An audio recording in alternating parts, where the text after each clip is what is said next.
Saudara-saudaraku yang diberkati Tuhan, hari ini kita bertemu kembali. Kita akan merenungkan firman Tuhan yang menjadi berkat bagi kita.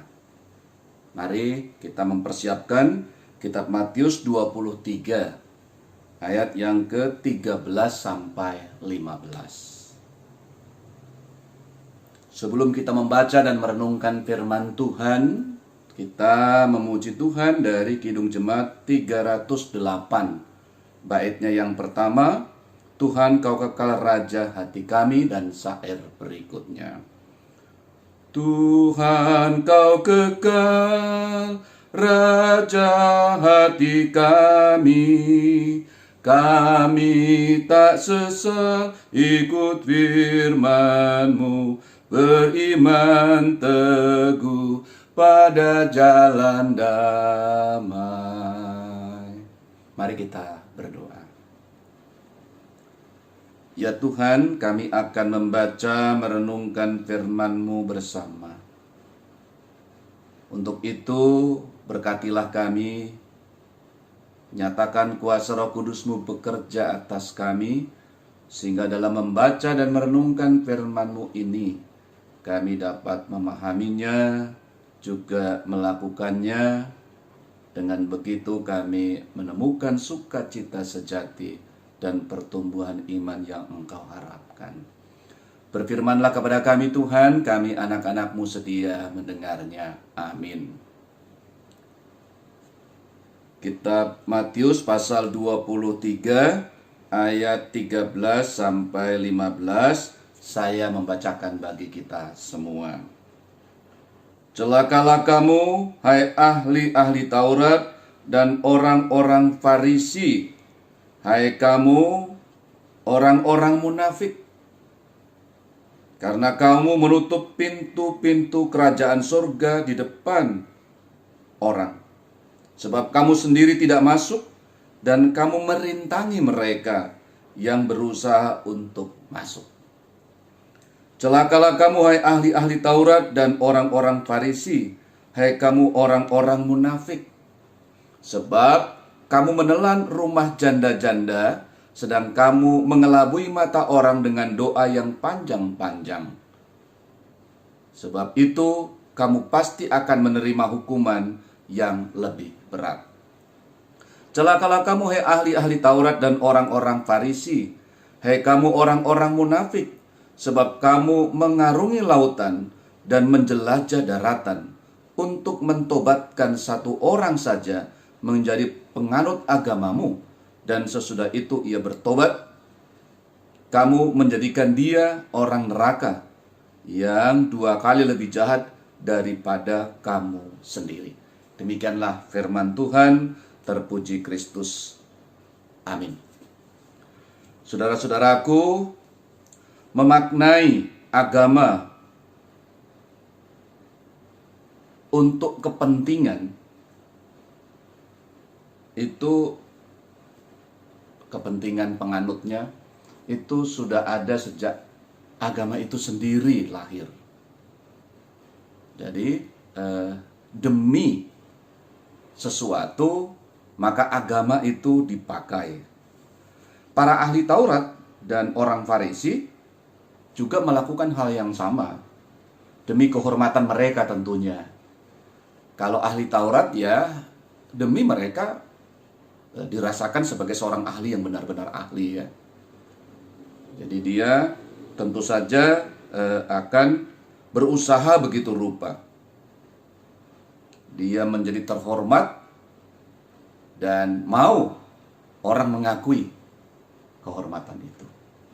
Lalu kalau orang Farisi itu terkait dengan moralitas.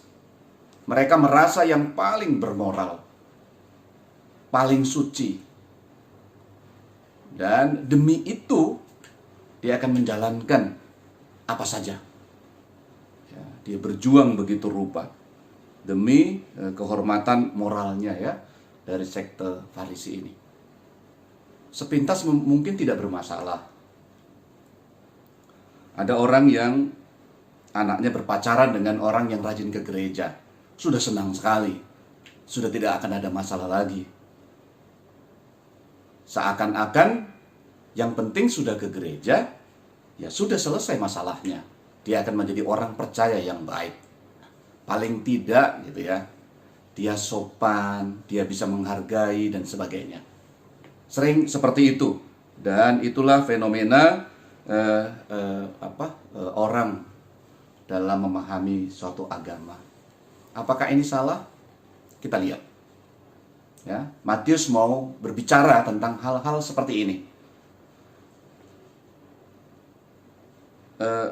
Dari orang Farisi ini ada dua sisi yang bagus dan sisi yang buruk ya.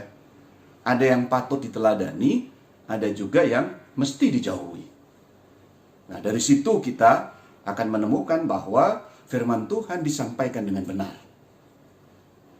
Jadi kita akan belajar melalui kehadiran orang Farisi, ahli Taurat ini yang bercakap atau Tuhan Yesus menyatakan firman-Nya melalui cara hidup orang Farisi dan ahli Taurat.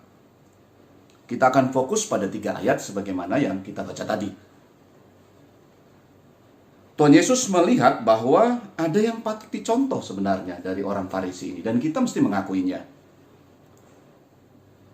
Dan ahli Taurat ya, patut dicontoh. Yang pertama, itu tentang ahli Taurat. Jadi orang itu jika beragama memang tahu betul gitu. Dia berusaha menekuninya, memahaminya. Sampai detail. Nah ini kan patut kita contoh.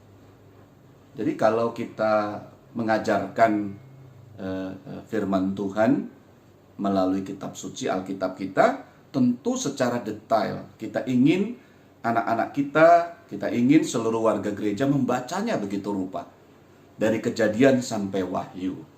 Karena kita akan mendapatkan berkatnya dan kita akan mengetahui alur bagaimana firman Tuhan itu disampaikan dan membuat kita sebagai anaknya itu merasakan sukacita dengan firman-Nya. Jadi ini yang patut diteladani dari para ahli Taurat. Lalu dengan orang Farisi. Farisi itu artinya terpisah, suci sendiri. Dia berusaha untuk memang hidup berbeda ya, suci gitu. Baik, tentu saja ini juga patut diteladani. Dia tidak mau sampai ada yang dia tidak ikuti. Karena itu detail dia akan lakukan. Nah, detail akan dia lakukan. Untuk itu kita patut meneladani yang seperti ini. Jadi firman Tuhan dilakukan semuanya. Dan kita tahu bahwa kita juga ingin hidup dengan firman-Nya. Karena itu kita bisa meneladani cara orang Farisi yang di sisi itu. Bahkan ada aturan-aturan tambahan yang namanya misnah. Nah, di situ nanti kita akan lihat lebih jauh. Bahwa tujuannya adalah untuk dia bisa melakukannya dengan baik. Tetapi tentu ada sisi negatif. Karena itu, kita diajak untuk juga melihat apa yang harus kita jauhi dari cara-cara orang Farisi dan ahli Taurat ini. Saudara-saudaraku yang kekasih, kita akan masuk saja langsung pada ayat yang kita baca. Ayatnya yang ke-13 saya bacakan bagi kita. Celakalah kamu, hai ahli-ahli Taurat dan orang-orang Farisi, hai kamu orang-orang munafik. Ini dia. Karena kamu menutup pintu-pintu kerajaan surga di depan orang, sebab kamu sendiri tidak masuk dan kamu merintangi mereka yang berusaha untuk masuk. Nah, Tuhan Yesus melihat ya bahwa orang Farisi dan ahli Taurat ini justru merintangi dia. Justru merintangi ya, dia tidak masuk gitu ke dalam kerajaan surga. Jadi dia berarti menutup pintu, dia juga menutup pintu bagi orang lain untuk masuk kerajaan surga. Dengan cara hidup keagamaannya, ahli Taurat dan orang Farisi gagal ya, pada petik gagal ya, gagal untuk makin dekat dengan Tuhan. Jadi yang keahliannya tadi serta kebaikan-kebaikannya itu rupanya di bagian luar saja. Dia tidak sampai masuk ke dalam. Jadi bukan hati yang percaya, yang dia semakin dekat. Karena itu dia berselisih paham dengan Tuhan Yesus. Tentu saja kalau orang melakukan sesuatu hal, mesti hatinya juga terbuka, dan dia kalau salah, dia juga harus bertobat. Nah, yang keahlian, ya ahli Taurat, dia hanya ahli dalam hal itu. Dia tidak menjalankannya. Atau dia justru tidak mau sampai ke situ ya. Tidak ada proses sama sekali. Nah, yang disebutkan di situ bahwa mereka justru mencari kesalahan yang lain. Jadi menghakiminya, itulah problemnya. Jadi ini tidak bisa diteladani, tidak bisa dicontoh. Harusnya orang yang salah itu didampingi, lalu dia bertobat, hatinya terbuka, dan menerima Kristus bekerja. Dengan begitu dia masuk ke dalam kerajaan surga. Yang lama udah berlalu ya, dia berproses begitu rupa, dan akhirnya dia rendah hati.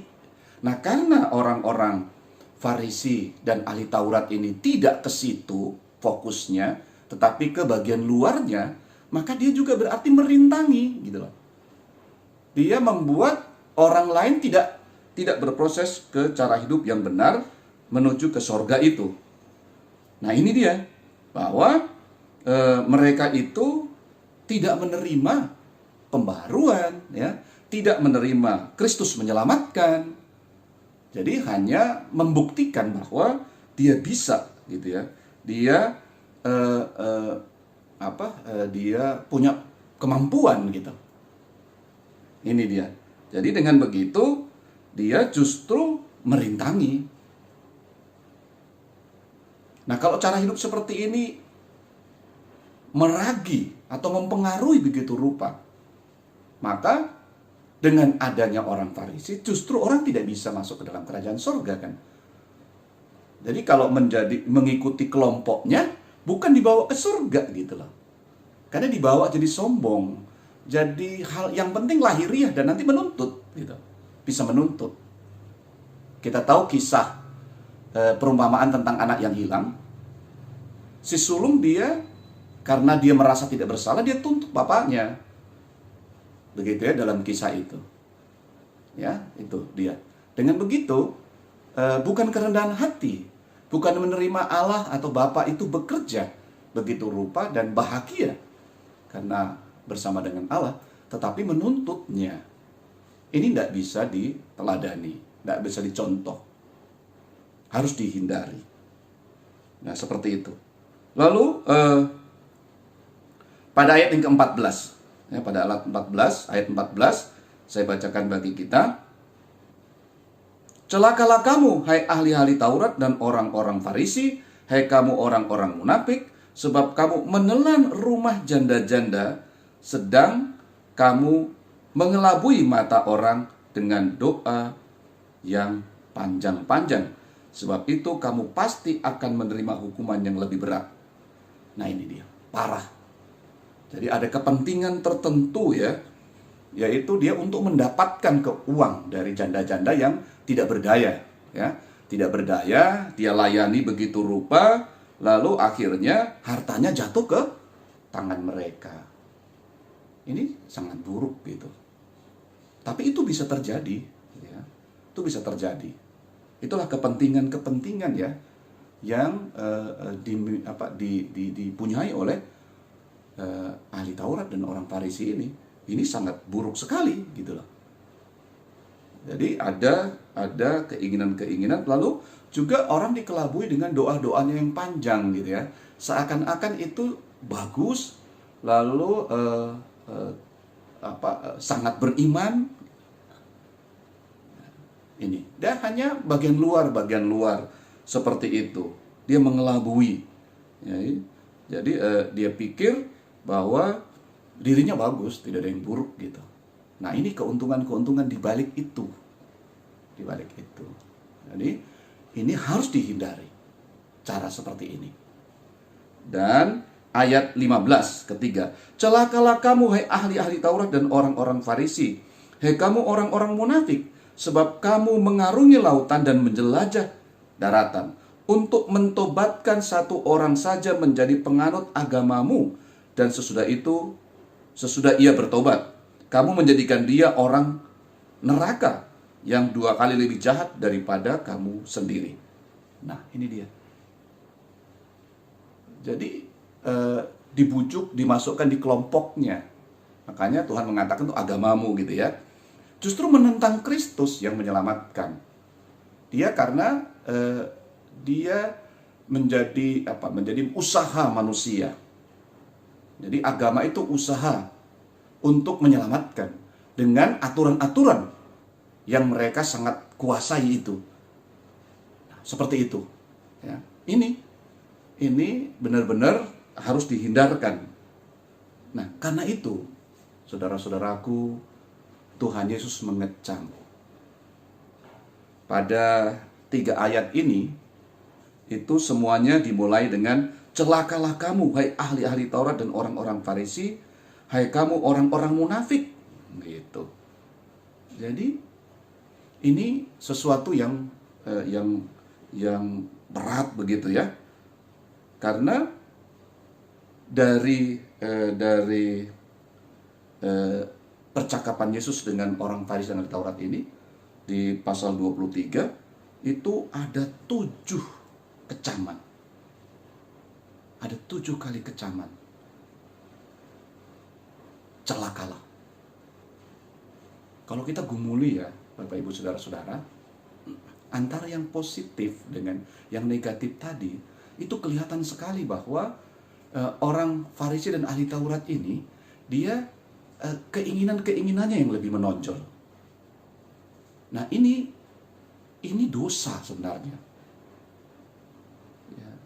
Karena dia memaksakan Allah. Jadi firman Allah menjadi alat di tangan dia.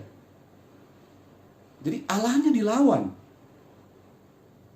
Bukan hati yang bertobat untuk dituntun oleh Allah yang berfirman. Itu berbeda sekali. Karena itu, kalau orang yang dituntun oleh firman Allah, itu dia pasti rendah hati dan dia belajar untuk memperbaiki. Tidak membuat orang yang tadi tersesat, akhirnya dia bukan ke surga tapi ke neraka. Atau dia malah menyombongkan diri. Karena dia merasa sudah tahu banyak gitu. Padahal pengetahuan bukan itu dimaksudkan. Kalau kita tahu firman Tuhan dari Kejadian sampai Wahyu, itu untuk menuntun kita semakin dekat, semakin rendah hati. Nah, ini yang tidak ada. Jadi dikecam ini bukan berarti Tuhan tidak toleran mengajarkan sebuah kehidupan yang menolak gitu. Bukan. Kalau dosa kita tidak bisa mentolerir. Masa kita mentolerir dosa? Kan tidak. Tetapi kalau cara yang keliru tentu bisa diperbaiki. Karena itu, kalau hati sudah melekat dekat dengan Tuhan dan selalu bertobat atas kesalahannya dan memperbaiki diri, itu yang utama sebenarnya. Jadi hubungan dengan Tuhan. Jadi kalau saudara menerima Tuhan, itu yang paling utama. Bukan yang utama itu yang penting ke gereja, bukan. Kalau orang menerima Tuhan, dia akan ke gereja, tidak usah disuruh. Karena hubungannya dengan Tuhan, dia akan memuji, memuliakan Tuhan. Tidak usah disuruh memberi persembahan karena dia merasa bahwa semua dari Tuhan dan dia akan berikan. Begitu juga para pelayan, tidak usah disuruh, dia akan mempersembahkan hidupnya. Bukan hartanya ya, hidupnya. Karena memang dia mempersembahkan yang itu. Dia sendiri dibiayai hidupnya oleh jemaatnya. Jadi dia akan full, dia akan berpikir, dia akan bergumul begitu rupa. Dan itu yang duluan. Bahwa ada kekurangan-kekurangan sana-sini, itu diperbaiki. Dia kalau terbuka, dia akan bisa. Seperti itulah yang diharapkan dalam percakapan atau dalam kecaman Yesus ini itu terkandung makna dan kuat sekali bahwa seorang percaya atau seorang beriman itu dekat dulu dengan Tuhan. Terima Tuhan Yesus dalam hidupmu. Biarkan dia memperbaiki, menebusmu begitu rupa, sehingga dibaiki begitu rupa ya, diproses begitu rupa. Lalu dia akan mulai memahami, dia akan mulai belajar, sehingga dia tahu bahwa apa yang dia imani itu dia gumuli begitu rupa, dia mengerti begitu rupa, dan dia jalankan di tengah kehidupan. Semakin dia beriman teguh kembali. Jadi dengan imannya itulah dia belajar, dengan imannya itulah dia berbuat baik, dan dalam praktek seperti itu dia kembali semakin beriman teguh dengan Tuhan. Nah, proses seperti itu, lingkaran seperti itulah ya, itu yang diharapkan terjadi. Karena itu kalau Yesus mengecam ini, itu dia justru karena cinta kasihnya. Kalau saya boleh katakan ya, tentu saja Tuhan Yesus ini menyampaikan dengan kerasnya, tetapi hatinya juga hancur karena dia ingin menebus ya, ingin memberikan hidupnya agar dunia selamat. Tentu dalam pemahaman seperti itu ya, bahwa dia memasuki jalan salib itu untuk siapa? Untuk manusia. Karena itu dia sangat sedih dengan mengatakan ini. Karena dia ingin sekali keluar ya, membawa keluar orang yang bersalah itu menuju ke kebenaran. Jadi orang Farisi juga dan ahli Taurat hendaknya mendengar ya, hendaknya mendengar kecaman ini. Ya, walaupun pahit itu harus diterima. Demikian juga jika ada orang percaya yang mulai tergelincir dengan mengandalkan diri ya, atau menutupi atau ada kepentingan tertentu dalam beragama ya, memakai agama, memakai ayat-ayat untuk kepentingannya, harus berhenti. Ya, jadi ini berkat juga, teguran keras ini berkat karena apa? Karena Yesus ingin kita semua masuk dalam kerajaannya, kerajaan sorga. Jadi dia mau menyelamatkan, dia memberikan dirinya. Karena begitu besar kasih Allah akan dunia ini, sehingga ia memberikan ya, menghadirkan Yesus ini. Yohanes 3:16. Jadi itu anaknya, Yesus sendiri, Allah sendiri yang menjadi manusia. Jadi tentu saja Yesus ini sangat sedih, dia menyampaikan, tetapi dia memang hendak menyelamatkan, dan itulah yang mestinya dikerjakan. Saya memberi contoh ya, betapa pentingnya hati duluan, baru hal yang lainnya. Ya, percaya dulu, baru dia memperbaiki yang lain. Bukan dibalik ya, bukan dibalik ya. Itu bagaimana Yesus toleran terhadap seorang Samaria yang murah hati, perumpamaan itu. Kan dia dimusuhi sama orang-orang Yahudi karena apa? Karena mereka hidupnya tidak suci, tidak kudus gitulah. Tetapi bagi Yesus adalah hati itu yang dekat dengan Allah. Karena itu dia tergerak ketika ada orang yang disamun. Nah, ini menolong kita bahwa kita mulailah terima Tuhan Yesus ya. Apapun yang terjadi, segala kendala ya, bahwa kita punya kekurangan, keterbatasan, kalau kita menerima Tuhan Yesus ada di hati kita, kita diperbaharui begitu rupa, dan ya, kita tentu meneladani untuk belajar terus firman Tuhan yang disampaikan, tetapi tetap dengan rendah hati itu. Jadi kita boleh belajar pada orang Farisi dengan kekudusan hidup ya, dengan menjalankan secara detail, tetapi harus ya mulai dengan hati. Demikian juga kita meneliti firman Tuhan dari Kejadian sampai Wahyu, begitu rupa kita hidup, kita semakin dekat dengan Tuhan mestinya, karena kita juga menjalankannya. Dengan begitu, saudara-saudaraku yang diberkati Tuhan, mari kita mengerti bahwa Tuhan sangat mencintai kita. Dia ingin kita betul-betul hidup dengan percaya ya, dengan hati yang tertuju kepada Tuhan. Karena itu dia mengecam orang Farisi ini. Kita membicarakan 3 ayat saja. Tapi ini sudah bisa menjadi berkat yang luar biasa bagi kita, agar kita benar-benar punya hati yang tertuju kepada Tuhan. Lalu kita mulai belajar secara sungguh-sungguh firman yang disampaikannya dan melakukannya. Dengan begitu kita akan semakin beriman teguh lagi kepadanya. Begitu terus berpraktek ya. Dengan orang Farisi juga begitu ya. Kita akan semakin baik gitu ya, memperbaiki diri karena hati kita menerima Kristus bekerja.